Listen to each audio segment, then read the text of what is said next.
உங்களுக்கு தெரியும், கடந்த சில நாட்களாக பார்த்துக்கிட்டு இருக்கிறீங்க, அரசியலில், பேப்பரில், டிவியில் நிறைய என்னை பற்றி வருது. அது உங்களுக்கு கிளாரிஃபை பண்ணணும், பேசணும் அப்படிங்கிறதுக்காகத்தான். பாரதிய ஜனதா கட்சியில் ஆகஸ்ட் 25, 2020 டெல்லியில் இங்கே வந்து இணைஞ்சு தமிழகத்தில் தமிழக மக்களுக்காக ஒரு 6 ஆண்டு காலம் பணியாற்றுவதற்கு ஒரு பெரிய வாய்ப்பு, ஒரு பெரிய பாக்கியமாக நான் கருதுகின்றேன். இன்னைக்கு எந்த இடத்துல இணைஞ்சனோ அதே இடத்துல வந்து மரியாதையோடு, பண்போடு, அன்போடு என்னுடைய பாதை வேறு பாதையில் பயணம் செய்யணும். இலக்குகள் இன்னும் பெரிதாக இருக்கிறது. நிறைய மக்கள் இணைச்சு செயல்படணும். ஒரு புதிய அரசியலை, அடிப்படை கட்டமைப்பை மாற்றக்கூடிய அரசியலை உருவாக்க வேண்டும் என்கின்ற ஒரு எண்ணத்தோடு இன்னைக்கு வந்து ரொம்ப பண்போடு சொல்லிவிட்டு அதே இயக்கத்திலிருந்து வெளியே வருகின்றேன். இது தமிழர் பண்புன்னு கூட வச்சுக்கலாம். வெளியே சென்றாலும் கூட மரியாதையோடு சொல்லிவிட்டு செல்வது நம்முடைய பண்பு என்பதுதான் எனக்கும் இலக்கணமாக இது இருந்திருக்கிறது. இன்றிலிருந்து நம்முடைய ஒரு புதிய பாதை, ஒரு புதிய இயக்கம், ஒரு புதிய பொலிட்டிக்கல் மூமெண்ட், அடிப்படையிலிருந்து ஒரு புதிய பரிமாணத்தோடு, பார்வையோடு பார்க்கக்கூடிய ஒரு விதத்தில் தான் நம்முடைய மூமெண்ட்டை நம்ம ஆரம்பிக்கணும். நீங்கள் எல்லோரும் சேர்ந்து இணைஞ்சு அதை ஆரம்பிக்கணும் அப்படிங்கிறது என்னுடைய பெரிய ஆசைங்க. அதற்கு முன்பு சில விஷயத்தை சொல்லணும். என்னுடைய அரசியல் பாதை என்பது ரொம்ப வளைஞ்சு நெளிஞ்சு இங்கே வந்து உங்கள் முன்னாடி நின்றுட்டு இருக்கேன். இது ஈஸி பாத் கிடையாது. ஒரு கிராமத்தில் பிறந்து ஒரு சாதாரண குடும்பத்தில், விவசாய குடும்பத்திலிருந்து வந்து ஒரு காமன் மேன் அரசியலுக்கு வர்றதே நம்ம ஊரில் நாம் ஒதுங்கிக்குவோம், வரமாட்டோம். பட் அதே போல் என்னுடைய பாதையும் கூட 2009 கேப்டன் விஜயகாந்த் அவர்களுடைய கட்சியில் தேமுதிகவில் ஐஎம் லக்னோவில் படிக்கும் பொழுது ஒரு இன்டர்ன்ஷிப்பாக 3 மாத காலம் ஆரம்பித்து, அதன் பிறகு 10 ஆண்டு காலம் கழித்து பாரதிய ஜனதா கட்சியில் ஆரம்பித்து 6 ஆண்டுகள் பாரதிய ஜனதா கட்சியிலிருந்து இன்னைக்கு தனித்துவமாக நம்முடைய இயக்கத்தை மக்கள் முன்னாடி வைக்கணும். உங்கள் முன்னாடி வைக்கிறேன். 25 வயசில் எனக்கு அந்த இன்டர்ன்ஷிப் திரு விஜயகாந்த் அவங்ககிட்ட செய்கிறக்கு ஒரு பெரிய பாக்கியம். அன்னைக்கு அரசியல்னால் என்னன்னே தெரியாமல் ஒரு புதிய அரசியலை தமிழகத்தில் கொண்டு வர முடியுமான்னு யோசித்த தருணம். இன்னைக்கு வயது 42, கிட்டத்தட்ட 17 ஆண்டுகள் போராடிக்கிட்டே இருக்கிறேன். ஒரு புதிய பாதை உருவாக்க முடியுமா, ஒரு பெட்டர் பாலிடிக்ஸ், ஒரு பெட்டர் சொசைட்டி கொண்டு வர முடியுமா. அதே நேரத்தில் நிறைய யூகங்கள், நிறைய பேர் நிறையா சொல்கிறனால இதே டெல்லியில் ஆகஸ்ட் 24, 2020 பிஜேபியில் இணைய வரும்பொழுது சூப்பர் ஸ்டார் ரஜினிகாந்த் அவங்க எனக்கு ஃபோன் பண்ணாங்க. எனக்கும் அவருக்குமான நட்பு கிட்டத்தட்ட நான் பதவியிலிருந்து வந்த பிறகு ஒரு நட்பு. நிறைய அவர்கிட்ட பேசுவேன். அவருடைய அரசியல் பாதை எப்படி இருக்கணும் அப்படின்லாம் பேசியிருக்கேன். அப்போ திரு சூப்பர் ஸ்டார் அவர்கள் இங்கே டெல்லியிலிருந்து திரும்ப வரணும், அவருடைய இயக்கத்தில் இணைய வேண்டும் என்ற வேண்டுகோளை ஆகஸ்ட் 24 ஒரு நாளைக்கு முன்னாடி பிஜேபியில் சேரும் பொழுது வைத்த பொழுது 3 விஷயம்தான் என் கண் முன்னாடி இருந்துச்சுங்க. தமிழ்நாட்டுக்கு எது நல்லது, அது எந்த மாற்று கருத்தும் இல்லை. சூப்பர் ஸ்டார் அரசியலுக்கு வர்றது தான் தமிழ்நாட்டுக்கு நல்லது. சூப்பர் ஸ்டாருக்கு என்ன நல்லது, அவர் அரசியலுக்கு வராமல் இருக்கிறது தான் அவருக்கு நல்லது. கோவிட் காலகட்டத்தில் அவருக்கு இருக்கக்கூடிய உடல் பிரச்சனைகள், அதையே பார்த்துக்கணும். முதல்ல அவர் ஆரோக்கியமாக சந்தோஷமாக இருக்கணும். அண்ணாமலைக்கு எது நல்லது, பாரதிய ஜனதா கட்சியில் இணைகின்றேன் என்கின்ற வாக்குறுதியை திரு சந்தோஷ் ஐயா கிட்ட கொடுத்தேன், ஒரு ப்ராமிஸ் கொடுத்தேன். அதை பிரேக் பண்ணக்கூடாது அப்படிங்கிறதுல நான் தெளிவாக இருந்தேன். ஸோ 3 கான்ஃப்ளிக்ட் இங்கே இருக்கும் பொழுது, ஸோ ஒரு நாள் இந்த கட்சியில் இணைவதற்கு முன்பாகவே முழு கான்ஃப்ளிக்ட். அன்னைக்கே ரஜினிகாந்த் ஐயா பேசி அந்த ஃபோன் காலுக்கு முதல் முறையாக மறுத்து, ஐயா மன்னிச்சுக்கங்க என்னால் வர முடியாது என்று சொல்லி பாரதிய ஜனதா கட்சியில் அடுத்த நாள் இணைத்துக் கொண்டேன். அதன் பிறகு சூப்பர் ஸ்டார் அவங்களை பார்த்து மன்னிப்பு கேட்டேன். அவரும் பெருந்தன்மையாக அவருடைய அரசியல் பாதையை அவரும் பெருந்தன்மையாக அடுத்து தீர்மானித்தார். எதுக்கு இதை நான் சொல்கிறேன் அப்படின்னாங்க, சில யூகங்களுக்கெல்லாம் இன்று முற்றுப்புள்ளி வைக்க வேண்டும் என்பதற்காக மட்டும்தான் இதை நான் சொல்கிறேங்க, வேறு எந்த காரணமும் கிடையாது. இன்றைக்கும் சூப்பர் ஸ்டார் அவர்கள் மீது பெரும் மதிப்பும் மரியாதையும் வைத்திருக்கக்கூடிய மனிதன் நான். அதே நேரத்தில் பாரதிய ஜனதா கட்சியை பொறுத்தவரை இந்த 6 ஆண்டு காலத்தில் எப்பொழுதும் ஒரு விஷயத்தை விட்டுக் கொடுத்தது கிடையாது. தமிழ்நாட்டினுடைய அடையாளத்தை விட்டுக் கொடுத்தது கிடையாது, மண்ணை விட்டுக் கொடுத்தது கிடையாது, கலாச்சார பாரம்பரியத்தை விட்டுக் கொடுத்தது கிடையாது, நம்முடைய நீரை விட்டுக் கொடுத்தது கிடையாது. நிறைய பேர் எங்கிட்ட கேட்பாங்க, குறிப்பாக இந்த பகுதி இந்தியாவில் வரும்பொழுது, அண்ணாமலை நீங்கள் தமிழனா இந்தியனா அப்படின்னு கேட்பாங்க. இது எனக்கு ஒரு பெரிய கான்ஃப்ளிக்டிங் கொடுக்கக்கூடிய ஒரு விஷயம். Are you a Tamilian, are you an Indian அப்படின்னு. தமிழ்நாட்டில் என்னுடைய அப்பாவோ அம்மாவோ, என்னோட அம்மா தமிழ்நாட்டை தாண்டி வெளியே வந்ததே கிடையாதுங்க. தமிழ்நாட்டில் மட்டும்தான் இருந்திருக்கிறாங்க. என்னுடைய பாரம்பரியம் எல்லாமே. அப்பா ஒரு முறை தமிழ்நாட்டுக்கு வெளியே சின்ன வயசில் வந்துட்டு போயிருக்கிறாங்க. அங்கேயே ஆண்டு காலமாக இருந்து விவசாயம் செய்யக்கூடிய குடும்பம். எனக்கு முதல் வாய்ப்பு தமிழ்நாட்டை விட்டு வெளியே வந்து லக்னோவில் படிக்கிறதுக்கு, அதன் பிறகு டெல்லியில் இருப்பதற்கு, ஹைதராபாத்தில் 2 ஆண்டு காலம் ட்ரைனிங்கில் இருப்பதற்கு, அதன் பிறகு கர்நாடகாவில் 8-9 ஆண்டு காலம் ஐபிஎஸ் அதிகாரியாக பணி செய்வதற்கு. ஸோ இந்தியா முழுவதுமே கிட்டத்தட்ட அந்த 10-15 ஆண்டுகள் சுற்றிவிட்டேன். அதனால் நான் எப்போதுமே சொல்வேன், நான் ஒரு பெருமை மிகுந்த இந்தியன், ஒரு பாரம்பரிய தமிழன் என்கின்ற அடையாளத்தோடு எல்லாத்துக்கிட்டையுமே சொல்லுவேன். அது இந்த கான்ஃப்ளிக்ட் சில பேருக்கு ஒரு எட்டர்னல் கான்ஃப்ளிக்ட் ஆச்சு. இன்னைக்கு தமிழ்நாட்டினுடைய அரசியலும் கூட ஒரு பெருமை மிகுந்த தமிழனாக இருக்கணும் அப்படின்னா நான் ஒரு இந்தியன் என்று சொல்ல வேண்டிய அவசியம் இல்லை அப்படின்னு நிறைய கட்சிகள் அங்கே இருக்கிறாங்க. நான் எப்பொழுதுமே தொடர்ந்து சொல்லிக் கொண்டிருப்பது, இந்தியன் என்கின்ற அடையாளத்தோடு ஒரு பெருமை மிகுந்த தமிழனாகத்தான் எல்லா இடத்துலையும் இருக்கிறேன். அப்படித்தான் இந்த இயக்கத்திலும் இருக்கணும். நாம் ஆரம்பிக்கக்கூடிய இந்த இயக்கத்தில் உங்களோடு பயணம் செய்யணும். தமிழ்நாட்டினுடைய எந்த பிரச்சனையும் கூட முன்னிறுத்தி சமரசம் இல்லாத நம்முடைய தமிழ்நாட்டினுடைய வளர்ச்சியை நாம் எல்லோரும் கொண்டு போகணும். எத்தனையோ பிரச்சனைகள். நான் பாரதிய ஜனதா கட்சியில் இணைந்த பிறகு எல்லா தலைவர்களும் பெரும் ஒத்துழைப்பு தான். இருந்தும் தனியாக போகணும், உள்ளாட்சி தேர்தலில் தனியாக போகணும், தமிழ்நாட்டினுடைய அடையாளத்தோடு பாரதிய ஜனதா கட்சி இருக்கணும். தமிழ்நாட்டினுடைய அடையாளம் மிக முக்கியம் என்பதற்காகத்தான் அன்னைக்கு தலைவர் திரு ஜே.பி. நட்டா அவர்கள் நிறைய பேர்த்துக்கிட்ட பேசி நாம உள்ளாட்சி தேர்தல் தனியாக போகணும், அதே போல தான் லோக்சபா தனியாக போகணும். ஏதோ தனிப்பட்ட முறையில் எனக்கும் இன்னொரு கட்சிக்கும் பிரச்சனை இல்லைங்க. பாரதிய ஜனதா கட்சி ஒரு தமிழர் அடையாளத்தோடு களத்தில் இருந்தால் மட்டும்தான் அது தமிழர் நலத்தை முன்னிறுத்தக்கூடிய கட்சியாக இந்திய அடையாளத்தோடு இருக்க முடியும் என்கின்ற ஒற்றை நம்பிக்கை மட்டும்தான். டங்ஸ்டன் பிரச்சனையாக இருக்கட்டும், அதை கத்தி கூச்சல் போடாமல் அதை பொறுமையாக ஒரு இடத்திற்கும் சென்று நம்முடைய கட்சி அதை நம்ம சரி செஞ்சு கொடுத்தோம். மீத்தேன் ஹைட்ரோ கார்பன் திட்டமாக இருக்கட்டும், நிலக்கரி சுரங்கம் திட்டமாக இருக்கட்டும், எதாக இருந்தாலும் கூட, ஏன் மேகதாத்து அணையில் இன்னைக்கு கர்நாடகாவில் எப்படி டி.கே. சிவகுமார் அவர்கள் சொல்கிறார்களோ அன்னைக்கு நாங்கள் அணை கட்டியே தீர்வோம் என்று சொன்ன பொழுது தமிழ்நாட்டினுடைய பாரதிய ஜனதா கட்சி கர்நாடகாவில் ஆட்சியில் இருந்த நம்முடைய பாரதிய ஜனதா கட்சியை அன்னைக்கு எதிர்த்து நாம உண்ணாவிரதம் தஞ்சாவூரில் இருந்தோம். எப்பொழுதும் எந்த உரிமையும் விட்டு கொடுக்கல. அதே நேரத்தில் அந்த கான்ஃப்ளிக்டை பொறுத்த வரைக்கும் கத்தி கூச்சல் போட வேண்டும் என்கின்ற அவசியம் இல்லை. பொறுமையாக பாந்தவியமாக பேசி நம்ம உரிமையை விட்டு கொடுக்காம செயலாற்ற முடியும் என்பதை ஒரு நாளும் கூட எனக்கு கிடைத்த பொறுப்புகளில் உங்களுக்கு நான் அதை காட்டிக்கிட்டே தான் வந்திருக்கேன். அதனால் இன்னைக்கு திரு மோடி ஐயா அவர்கள் மீது மிகப்பெரிய ஒரு மரியாதை வைத்திருக்கக்கூடிய மனிதன், நாட்டினுடைய பிரதமர், இந்த நாட்டை பாதுகாத்து கொண்டிருக்கக்கூடிய மனிதர். ஆனால் ஒரு லெவல் வரும் பொழுதுங்க, இந்த சின்ன சின்ன பிரச்சனைகள் அப்படியே சேர்ந்து வரும் பொழுது தொடர்ந்து நாமும் அவர்களுக்கு பிரச்சனையாக இருக்கக்கூடாது. ஒரு பிரச்சனையை எடுத்துட்டு போய் இங்கே பாருங்க இந்த பிரச்சனை, இந்த பாருங்க இந்த பிரச்சனை, இந்த பாருங்க அந்த பிரச்சனை, ஒரு அளவுக்கு தாங்க நம்ம சொல்ல முடியும். அதனால தான் பொறுமையாக பாரதிய ஜனதா கட்சியினுடைய முக்கிய தலைவர்களை பார்த்து மிக பொறுமையாக, இது இன்னைக்கு கான்வர்சேஷன் 3 நாளாக நடக்கலைங்க.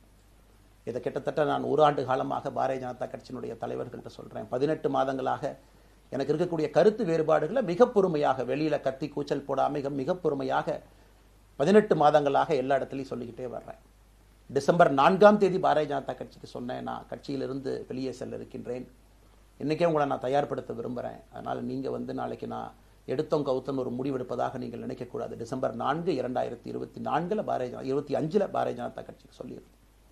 தேர்தல் பணியை முடித்துவிட்டு செல்ல வேண்டும் என்று சொல்லியிருந்தார்கள். அதுவும் இந்த கட்சியினுடைய ஒரு உண்மை தொண்டனாக கட்சி சொல்லியிருக்கிறாங்க, தேர்தல் பணியை முடித்துவிட்டு மே கடைசி வரை நம்முடைய பணியை செய்துவிட்டு தான் வெளியே வரணும் அப்படின்னு. அடுத்து நாம் என்ன செய்ய போறோங்க? அடுத்து நாம் இதெல்லாம் பேசிட்டோம், பழச பேசிட்டோங்க, இருந்ததை பேசிட்டோம். அடுத்து ஆனந்தமாக அன்போடு தமிழ்நாட்டில் ஒரு அரசியல் இயக்கத்தை நாம் துவங்க இருக்கின்றோம். இது அரசியல் இயக்கமா, கட்சி இல்லையா அப்படின்னு நீங்கள் யாரும் கேட்கவே வேண்டாம். கண்டிப்பாக தமிழகத்தில் அடுத்து நடக்கக்கூடிய தமிழகத்தினுடைய பொது தேர்தலில் நம்முடைய கட்சி போட்டியிடும், அதில் எந்த மாற்று கருத்தும் இல்லை. அதற்கு நம்ம தயார் பண்ணணும், நிறைய லீடர்ஸை தயார் பண்ணணும், நிறைய கேடர்ஸை, வாலண்டியர்ஸை தயார் பண்ணணும், உத்வேகத்தோடு தயார் பண்ணணும், அவங்களுக்கு அந்த ஸ்கில் செட்டை நம்ம உருவாக்கி கொடுக்கணும். அதற்கு கொஞ்சம் நேரம் ஆகும். நாம் அது ஒரு இயக்கமாக ஆரம்பித்து நிறைய மனிதர்களை உள்ளே கொண்டு வந்து அவர்களுக்கு சில இடத்துல அரசியலை சொல்லிக் கொடுத்து எல்லா தரப்பட்ட மனிதர்களையும் உள்ளே கொண்டு வந்து, ஏன்னா பாரதிய ஜனதா கட்சியினுடைய தலைவராக பொறுப்பேற்ற பிறகு நான் முதல்ல போய் ஆசீர்வாதம் யார்கிட்ட வாங்கினாங்க, சமீபத்தில் மறைந்த நல்ல கண்ணையாகிட்ட தான். இன்னைக்கு மண் சார்ந்த அரசியலை முன்னெடுக்கணும், நல்ல மனிதர்களுடைய கொள்கைகள் உள்ள கொண்டு வரணும், எல்லா மனிதர்களையும் உள்ளடக்கிய அரசியலை நாம் முன்னிறுத்தணும். டெக்னோக்ராட்ஸ் பெருமளவில் நமக்குள்ள வரணும், பெருமளவில் நமக்குள்ள டெக்னோக்ராட்ஸ் வரணும். இன்னைக்கு அமெரிக்கா போகிறோம், யூரோப் போகிறாங்க, போய் நமக்கே எவ்வளோ பெருமையாக இருக்குது. ஒரு மிகப்பெரிய நிறுவனம் நிவிடியா எடுத்துக்கங்க, மைக்ரான் எடுத்துக்கங்க, சாம்சங் எடுத்துக்கங்க, இன்டெல் எடுத்துக்கங்க, அங்கே இருக்கக்கூடிய இன்ஸ்டாகிராம், ஃபேஸ்புக், கூகுள், ஆல்பபெட் பார்க்கும் பொழுது வைஸ் பிரசிடென்ட்னு பார்த்தீங்கன்னா ஒரு தமிழன் அங்கே உட்கார்ந்துருக்கிறான். இந்தியன் என்கின்ற அடையாளத்தோடு அங்கே ஒரு தமிழன் அமர்ந்திருக்கின்றார். என்னுடைய கனவு உங்கள் பல பேர்த்த போல அவர்களெல்லாம் திரும்ப இங்கே வந்து அரசியலில் ஏதோ ஒரு விதத்தில் கான்ட்ரிபியூட் பண்ணுறதுக்கு நம்முடைய இயக்கமும் நம்முடைய வருகின்ற காலத்தில் நம்ம ஆரம்பிக்கக்கூடிய கட்சியும் அதற்கு உறுதுணையாக இருக்கணும். அத்தனை டேலண்ட்டை ரிஃபைன் பண்ணி நம்ம கொண்டு வரும். தமிழ்நாட்டினுடைய வளர்ச்சிக்கு எல்லோரையும் நம்ம பயன்படுத்தணும். இதில் எங்கேயுமே கூட நான் பெரிது நீன் பெரிது என்று இருப்பதை விட ஒரு வளர்ந்த பாரதம், இந்தியா உலகத்தில் மிக முக்கியமான இடத்துல அந்த பாரதம் வந்து அமரும் பொழுது முதன்மை மாநிலமாக தமிழகத்தை கொண்டு வந்து நிறுத்த வேண்டிய பொறுப்பு நமக்கு இருக்கு. அதற்கு நம்முடைய பொலிட்டிக்கல் கிராமர், பொலிட்டிக்கல் லாங்குவேஜ் எல்லாமே நம்ம மாற்றணும். நம்ம பேசக்கூடிய விஷயம். அடுத்து இன்னொன்று கேட்குறாங்க, நான் கமெண்ட் வர அப்படியே நான் பேச ஆரம்பிக்கிறேன். தமிழ்நாட்டில் இன்னைக்கு ஒரு அரசியல் கட்சி வேணுமான்னு கேட்டிங்கன்னா கண்டிப்பாக வேணும், அதில் எந்த மாற்று கருத்தும் இல்லை. காரணம், ஒரு கடைக்கு போய் நாம் ஒரு டூத் பேஸ்ட்டோ ஒரு அரிசியோ ஒரு பருப்போ வாங்கினா கூட 10 கடை ஏறி இறங்கி எங்கள் அம்மா அதெல்லாம் பார்த்து விலையை பார்த்து தரத்தை பார்த்து பொருளை பார்த்து அத்தனை முறை வாங்கித்தான் பார்ப்பேன். ஏன்னா அது நம்ம உடம்புக்குள்ளே போகிற விஷயம். ஆனால் அரசியல் கட்சி இன்னைக்கு எத்தனையோ கட்சிகள் இருந்தாலும் கூட என்னுடைய நம்பிக்கை, நம்முடைய நம்பிக்கை, வருகின்ற காலத்தில் நம்முடைய அரசியல் இயக்கம் கட்சியாக மாறும் பொழுது மக்கள் அந்த தரத்தை பிரித்து பார்ப்பார்கள். தலைவர்கள் எப்படிப்பட்டவர்கள்? நாம எல்லோருமே காமன் மேன் பொலிட்டீஷியன்ஸ். பக்கத்து வீட்டுக்காரங்க மாதிரி தான் மக்கள் நம்மளை பார்க்க போறாங்க. தூரத்திலிருந்து நாம் கை காட்ட போவது கிடையாது. ஏன்னா நாம் யாரும் அப்படிப்பட்ட குடும்பத்திலிருந்து வரவில்லை, அப்படிப்பட்ட வளர்ப்பு நமக்கு இல்லை, நாம் யாரும் அப்படி இல்லை, தமிழனுடைய கலாச்சாரமும் பண்பாடும் இல்லை. அதெல்லாம் கூட நம்முடைய அரசியல்ல முதல் நாள்ல இருந்து கல்ட் பாலிடிக்ஸ்ல இருந்து நம்ம வெளியே வரணும். அரசியல் மாற்றம்னு சொல்றாங்க, ஆனால் அதே கல்ட் பாலிடிக்ஸ். நாம அதில் இருக்க போறது இல்லை. கல்ட் பாலிடிக்ஸ்ல இருந்து வெளியே. அண்ணாமலை என்ன பிறந்த நாளா 10 பேர் கொண்டாடணுமா? அதனால தான் நம்ம பிறந்த நாள் அன்னைக்கு எதுவுமே நம்ம செய்யல. என்னுடைய பிறந்தநாள் என்பது உங்கள் பிறந்தநாளை போல ஒரு நாள். நான் அரசியல் வருவதை என் பிறந்தநாளை எப்பவுமே கொண்டாடினது கிடையாது. அரசியல் வந்ததுக்காக சில பேர் போஸ்ட் அடிச்சு ஒட்டுறான். அந்த கலாச்சாரத்தையும் உடைக்க வேண்டும் என்பதற்காகத்தான் நேற்று நாம் எதுவுமே பேசலைங்க, இன்னைக்கு நம்ம பேசுறோம். இந்த கல்ட் பாலிடிக்ஸ்ல இருந்து வெளியே வரணும். ஒரு காமன் மேன் பாலிடிக்ஸை முன்னிறுத்தணும். சமரசம் இல்லாத கொள்கை இருக்கக்கூடிய இயக்கமாக அது கட்சியாக முன்னாடி வரணும். அவ்வளவு குவாலிட்டியான லீடர்ஸை நம்ம பில்ட் பண்ணணும். ஒரு முதலமைச்சர் தமிழகத்தை மாற்ற முடியுமான்னு கேட்டீங்கன்னா கண்டிப்பா முடியாது. முதலமைச்சர் இருக்கக்கூடிய 35 கேபினெட் அமைச்சர்கள் மாற்ற முடியுமான்னு கேட்டால் கண்டிப்பா முடியாது. 234 சட்டமன்ற உறுப்பினர்கள் மாற்ற முடியுமான்னு கேட்டால் முடியாது. 39 பாராளுமன்ற உறுப்பினர்கள் மாற்ற முடியுமான்னு கேட்டீங்கன்னா முடியாதுங்க. அவர்களோடு உள்ளாட்சி பிரதிநிதிகளாக இருக்கக்கூடிய கிட்டத்தட்ட 30,000க்கும் மேற்பட்ட பிரதிநிதிகள், பஞ்சாயத்து தலைவரிலிருந்து ஆரம்பித்து கவுன்சிலரிலிருந்து ஒரு கார்பரேஷன் கவுன்சிலரிலிருந்து மேயரிலிருந்து, நம்முடைய நோக்கம் எல்லா இடத்துலையும் கிளீன் பாலிடிக்ஸ் கொண்டு வரும், எல்லா இடத்துலையும் கிளீன் கவர்னன்ஸ் கொண்டு வரும், எல்லா இடத்துலையும் ஹானஸ்ட், எஃபிஷியன்ட், கேபபிள், வேலையை செய்து முடிக்கக்கூடிய திறன் படைத்த தலைவர்கள் அங்கே கொண்டு வந்து வைக்கணும். அதே நேரத்தில் பாலிடிக்ஸ் என்பது ஒரு ஃபேமிலிக்கு மட்டுமல்ல, தொடர்ந்து நாம மட்டும் இருப்போம் அப்படி இல்லைங்க. நம்ம இயக்கம் கட்சியாக மாறும் பொழுது உங்கள்கிட்டலாம் பேசி நம்ம டேர்ம் லிமிட் கொண்டு வரோம். நாம் ஒரு வித்தியாசமான கட்சினா எல்லோருக்கும் வாய்ப்பு கொடுக்கணும். 140 கோடி மக்கள் வசிக்கக்கூடிய அந்த நாட்டில், தமிழகத்தில் கிட்டத்தட்ட 8 கோடி பேர்த்துக்கு நாம் இருக்கோம். 5.5 கோடிக்கு மேற்பட்ட வாக்காளர்கள் இருக்கும் பொழுது எல்லோரையும் அரசியலுக்கு வாய்ப்பு கொடுக்கணும்.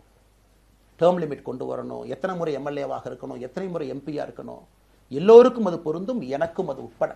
த permanent leaders, permanent MLAs, permanent ministers, permanent MPs, அதை நம்ம உடைக்க போறோம். அது எந்த மாற்று கருத்தும் இல்லை. அது என்னை ஆரம்பித்து முதல் மனிதனாக இந்த இயக்கத்தில் இணைத்துக் கொண்டிருக்கக்கூடிய என்னை, ஒரு சாதாரண ஒரு மனிதராக என்னை ஏற்றுக் கொண்டிருக்கக்கூடிய ஒரு காமன் மேன் என்னை ஆரம்பித்து எல்லோருக்கும் இது பொருந்தும். இதை நாம இந்த இயக்கம் கட்சியாக மாறுகின்ற முதல் நாள்ல நம்ம சொல்ல போறோம். No chair is permanent for anybody. அதில் நம்ம ரொம்ப தெளிவாக இருக்கின்றோம். புதியவர்கள் வரணும், வந்துகிட்டே இருக்கணும். It should flow like a water. New ideas வரணும், அந்த ஸ்ட்ரீம் போய்கிட்டே இருக்கணும்.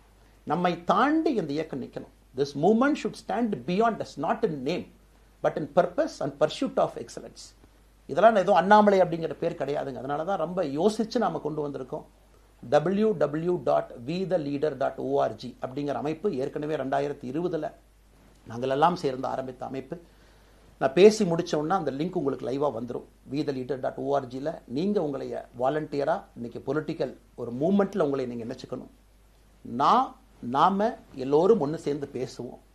அதனால தான் இன்னைக்கு கோயம்புத்தூரில் இன்னொரு அறிவிப்பும் கூட கொடுக்கணும். எல்லாத்தையும் டைரக்டாக எப்படி நம்ம பாலிடிக்ஸ்குள்ளே கொண்டு வர போகிறோம்.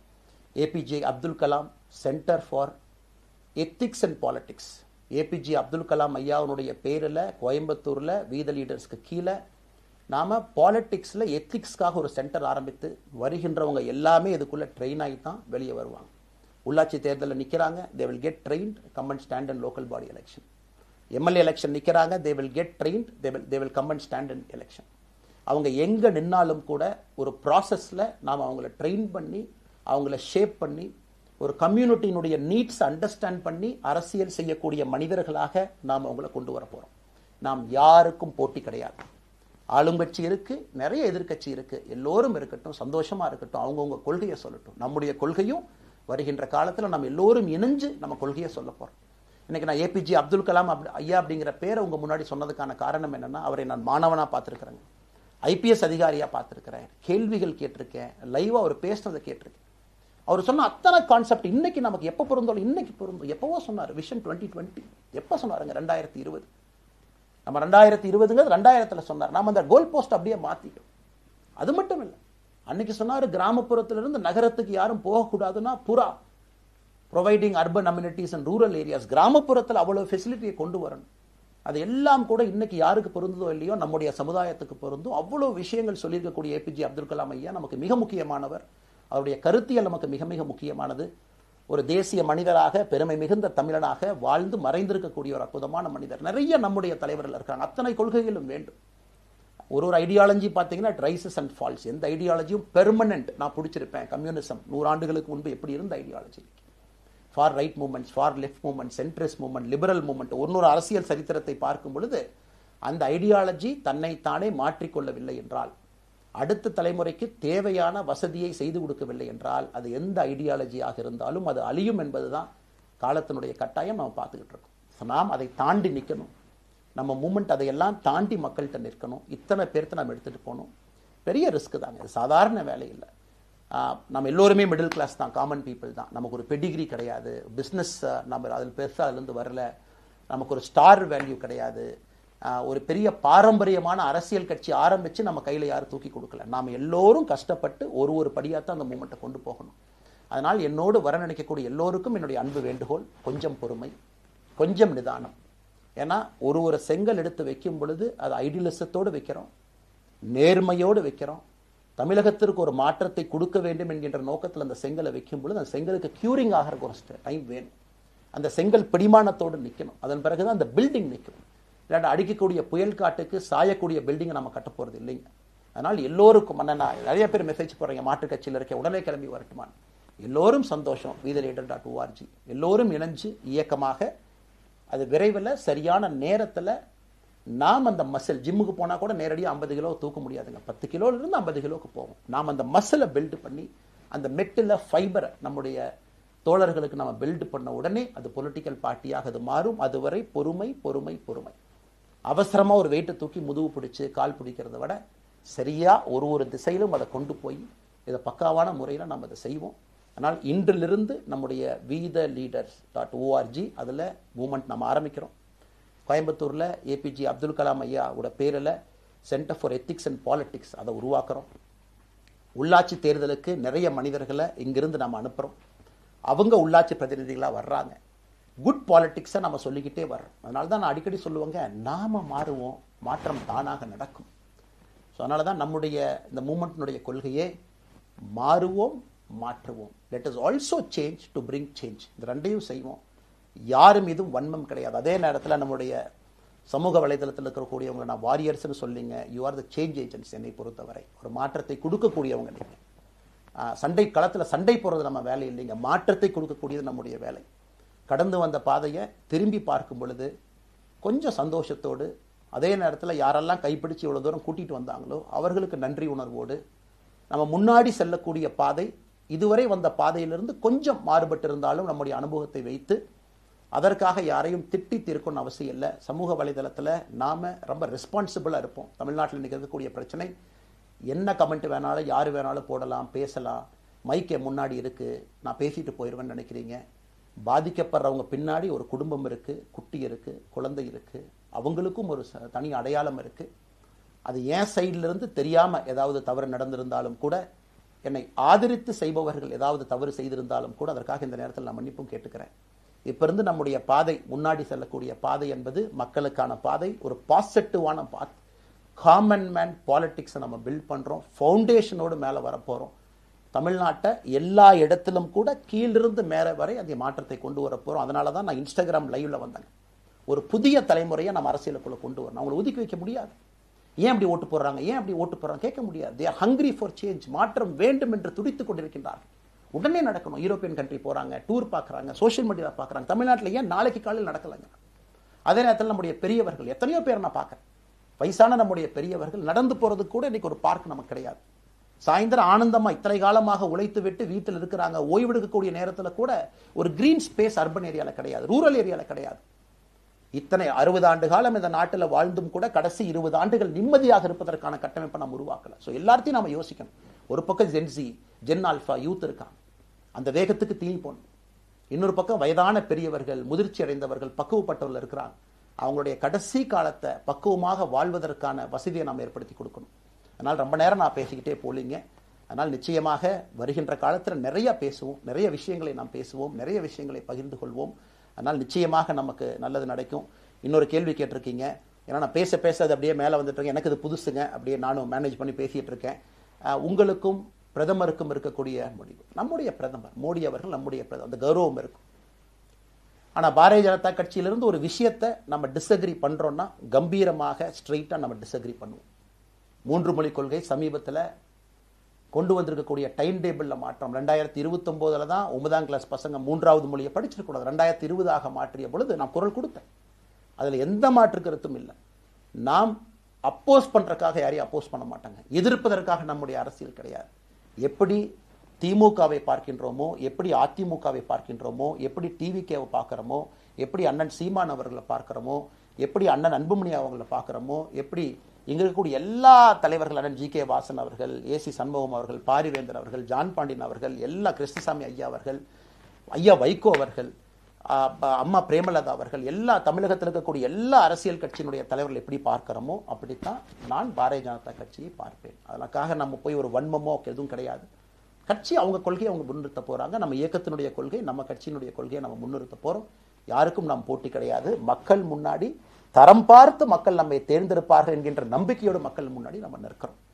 அடுத்து இன்னொரு கேள்வி கேட்டீங்க. அமித்ஷாஜி அவங்கள நீங்க பார்த்தீங்க, போட்டோலாம் வந்துச்சு, என்ன விஷயம் அப்படின்னு. அமித்ஷாஜிட்டையும் அமித்ஷா அவர்கள்ட்டையும் ரொம்ப பொறுமையாக போய் நான் சொன்னேன், இந்த மாதிரி எக்ஸ்பிளைன் பண்ண நான் போகணும். அதே நேரத்தில் நான் யாரிடமும் சண்டை போட்டு விட்டு தமிழகத்தில் உட்காந்து I am resigning from party நான் அனுப்புகிற ஆள் நான் கிடையாது. எனக்கு அது பழக்கமும் கிடையாது. வந்து நேராக உங்கள் கண்ணை பார்த்து சொல்லிட்டு, சில தவறுகள் இருந்தாலும் அதையும் சொல்லிவிட்டு போகக்கூடியதான் என் பண்பு. அதை நாகரீகமாக செய்ய முடியும் என்று நினைக்கின்றேன் என்று சொல்லிவிட்டு தான் வெளியே வந்தேன். அப்படி தான் ஒரு தலைவர்கிட்டையும் பண்ணேன். அதை நாம் எப்பொழுதுமே பண்ணுவோம். நாகரிகமான அரசியலை முன்னெடுப்போம். சமூக வலைதளத்தில் ஆபாசம் வேண்டாம். சமூக வலைதளத்தில் நல்லதை பேசுவோம். எல்லோரும் அவங்கவுங்க இடத்துல தமிழ்நாட்டு மக்களுக்கு நல்லது பண்ணட்டும். பொறுமை பொறுமை பொறுமை. கடைசியாக இந்த வார்த்தையை திரும்ப நான் பயன்படுத்துகிறேன். பில்டிங் கட்டுறோம், கீழிருந்து கட்டுறோம், அதை சரியான முறையில் கட்டி எடுத்துகிட்டு போகணும்.